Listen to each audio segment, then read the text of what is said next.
Thanks for tuning into Armor of God. Thanks for taking a little bit of your time to be here with us, and I hope all of you will learn a lot of useful things from this video. I put together a few interesting clips for our lesson and reflection today, and I'll start with this interview clip, a former Freemason and devil worshipper, and I'm really interested to know what you think of it. And after that, as per usual, I'll share clips of priests responding to or reflecting on similar topics. So without wasting any more time, let's start with this. There was this group in Chicago, and they were entwined with this Memphis Mitzrayim rite, and they were also with this. It was like two things together: the Brotherhood, which I mentioned earlier, and then this Memphis Mitzrayim thing.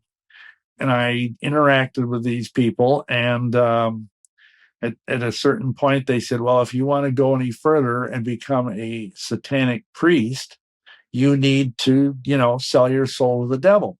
And so they took me to this park in Glen Ellen, Illinois, which is like a suburb of Chicago. I don't know if it's still there or not, but it was a very weird park. It was broad daylight. And they said, "Don't worry about it. The cops are all devil worshipers." And in the center of the park, there was this like area where they had these weird Egyptian statues. There literally was an altar with horns, kind of like the pictures you see of the altar in the Temple of Solomon, that kind of thing. And they brought out this black book, and there were all these names in it. And this one supposed high-level Satanist kind of officiated, and I swore an oath to Satan, my allegiance to him, that I would serve him for 7 years, and he would give me everything I wanted, wine, women, song, power, occult power, whatever. And at the end of those 7 years, he could kill me and take me to hell. By that time, I had been told that the Satanists believe that hell is like one long orgy of drugs, sex, and rock and roll, so to speak, So I didn't think going to hell was a bad thing at that time. So I had to sign my name in blood in this black book.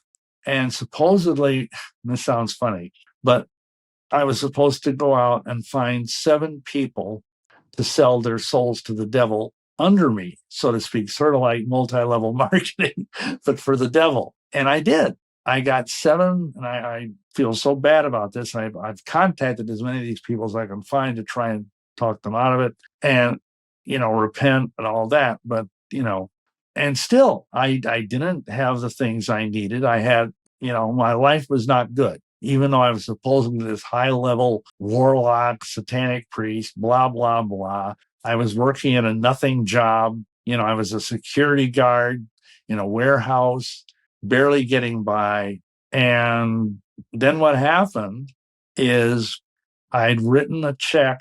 Every year I wrote a check to the Church of Satan. I think it was for $10 to renew my subscription. They had a newsletter, probably still do, called The Cloven Hoof. And when I got the check back from the bank, because they used to do that, someone had written on the check, some lady by the handwriting, "I'll be praying for you in Jesus' name."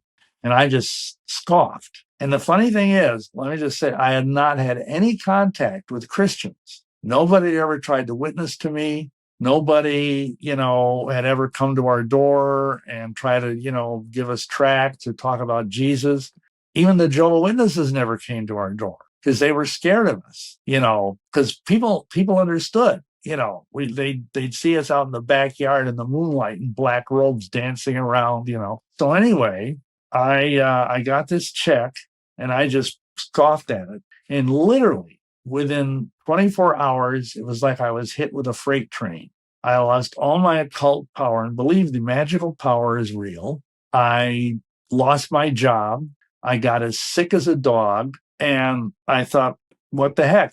So we had an altar up in the attic. The whole attic, we painted it black. And we had a magic circle on the floor. I had a big statue of Pan, the horn god, all kinds of creepy stuff. And I went up there and I knelt and I prayed to Lucifer. And I said, "What's going on? I've done everything you've told me. And my life is just increasingly gone to hell, literally." And the funny thing is, even when I was praying to Lucifer, Jesus answered my prayer. In regards to what he said about making deals with the devil, let me share this clip of Msgr Rossetti with you to clear any confusion one might have after listening to that. I found that There are a number of people who say, I've made a contract with Satan and didn't. And there are actually a number of people who don't realize it, but they did. For example, those with major mental illnesses, thought disorders, oftentimes will say to me, oh, I made a contract with Satan. But actually they didn't. It's sadly, it's part of their mental disorder, their thought disorder, schizophrenia, whatever. Or the scrupulous. They might have had an errant negative thought and they get scrupulous and they say, oh, I made a contract with Satan. No, you didn't. No, you didn't. So be at peace.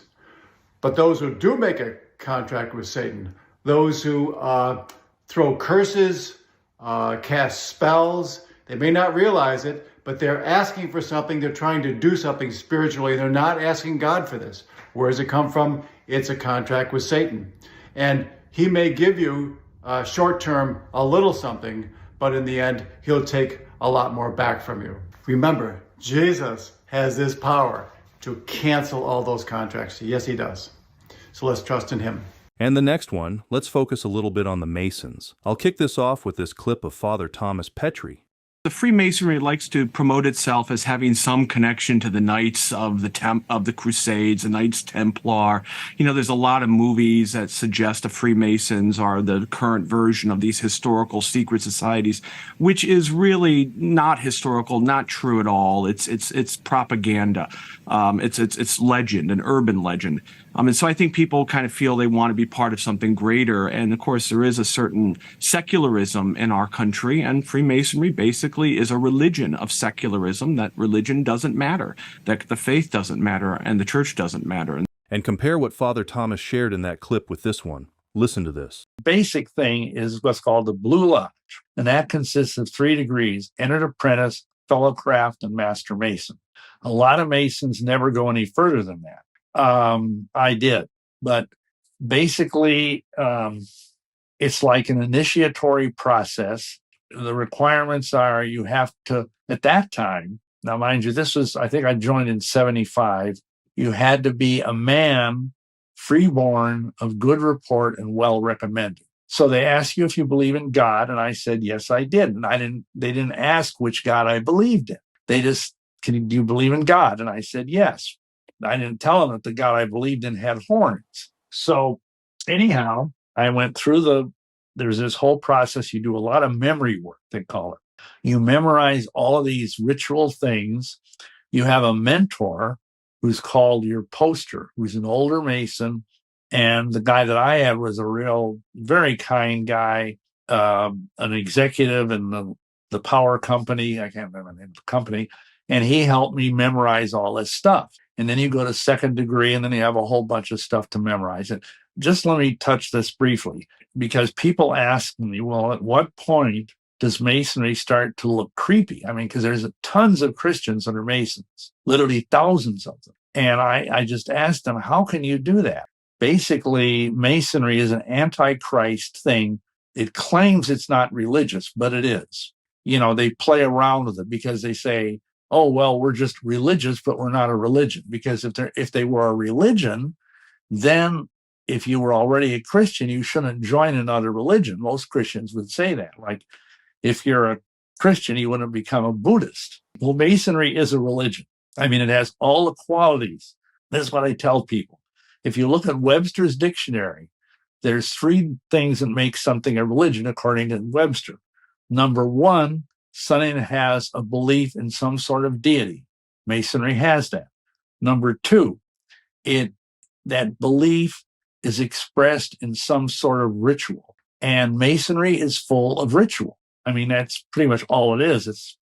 And then the 3rd quality is it has a system of some sort of ethics or morality. And Masonry has that. So Masonry is a religion, and it's an antichrist religion. And the problem is that basically, if you drill down into this deep enough and read the books that are written by people like Albert Pike, like Albert Mackey. These are 2, or Arthur Edward Waite. These are 3 prominent scholars of 19th century, early 20th century Masonry. And all of them were occultists. Arthur Edward Waite he wrote a book on black magic and pacts, how to sell your soul to the devil.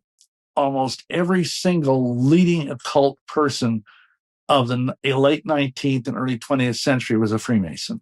And on the other hand, according to Father Ripperger, the Masons are actually Luciferians. Our Lady at Quito, Ecuador, when she appeared there, she said the Freemasons, so this was in the 1500s.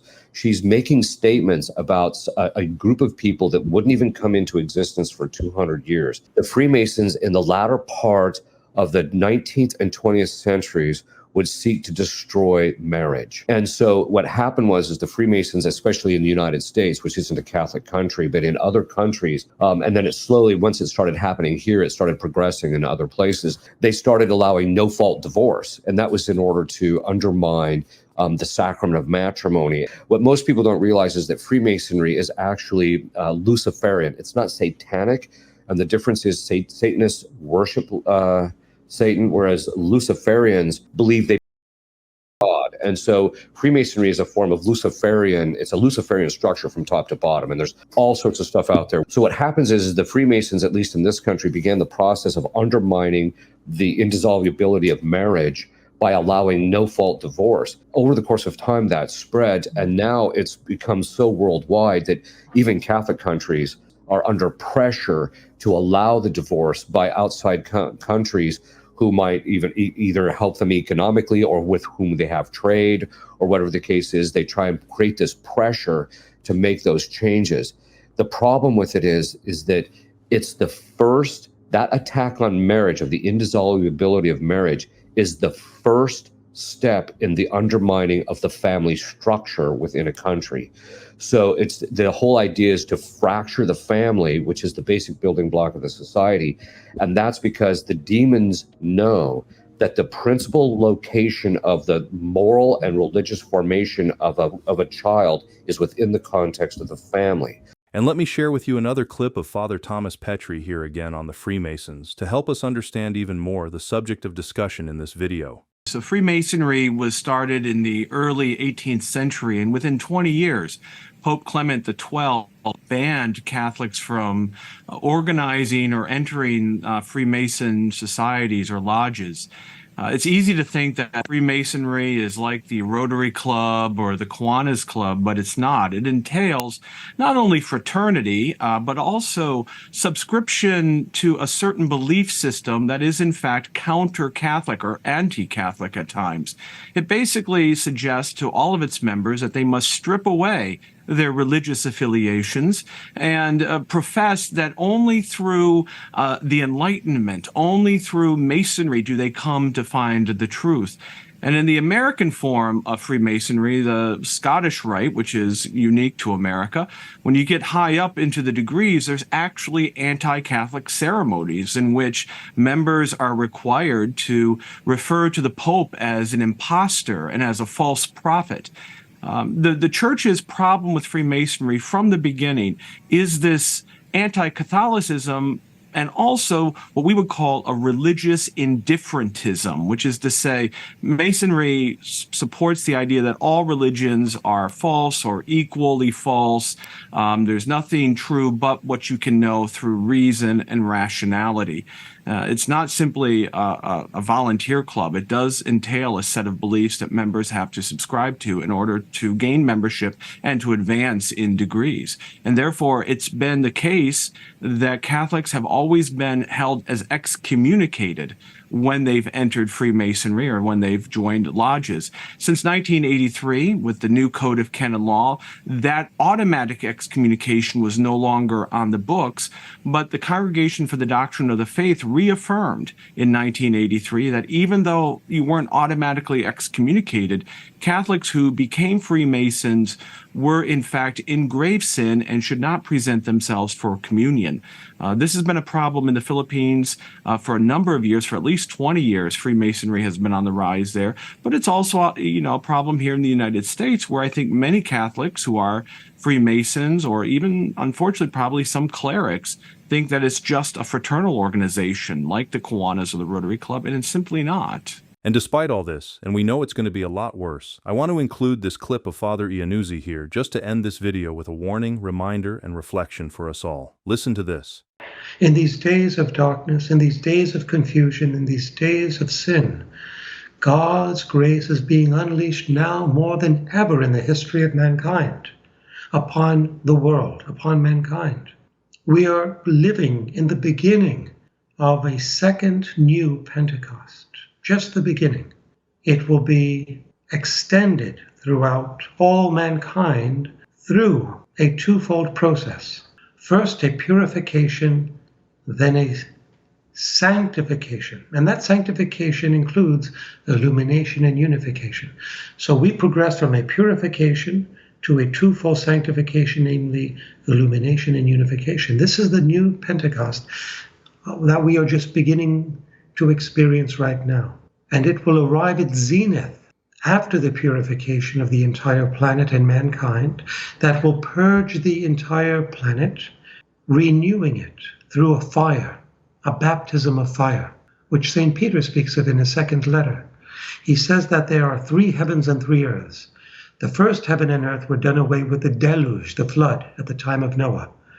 We are therefore now living in the second heavens and second earth, which is reserved for fire, a baptism of fire. The earth will be covered in fire. This has been prophesied not just by St. Peter, but also by many approved saints and mystics, that there will be fire that will come both from the heavens and from the earth, from within the earth. You know who also speaks about this twofold fire? The Blessed Virgin Mary. She says that fire will fall from the sky, sparing neither laity nor priests. The good will suffer with the bad, meaning no rapture. The good will suffer with the bad, and the living will envy the dead for a short time. This is the purification of the earth and the people on it. 2/3 will die of humanity. This has been prophesied in the Old Testament by Zechariah. It's been prophesied also by these prophets. And God will purge the earth with fire that will come from within it. There will be explosion from the core of the earth, and from above the atmosphere will catch fire. Only by God's special signal grace will 1/3 of humanity be saved. No one will survive during this purification, no one, without God's having sent out his angels to mark certain individuals who will pass through this purification into the era of peace, the zenith of the new Pentecost, where there will be a royal nation of priests, where the meek will inherit the earth, where every knee will bend and every tongue confess that Jesus Christ is Lord.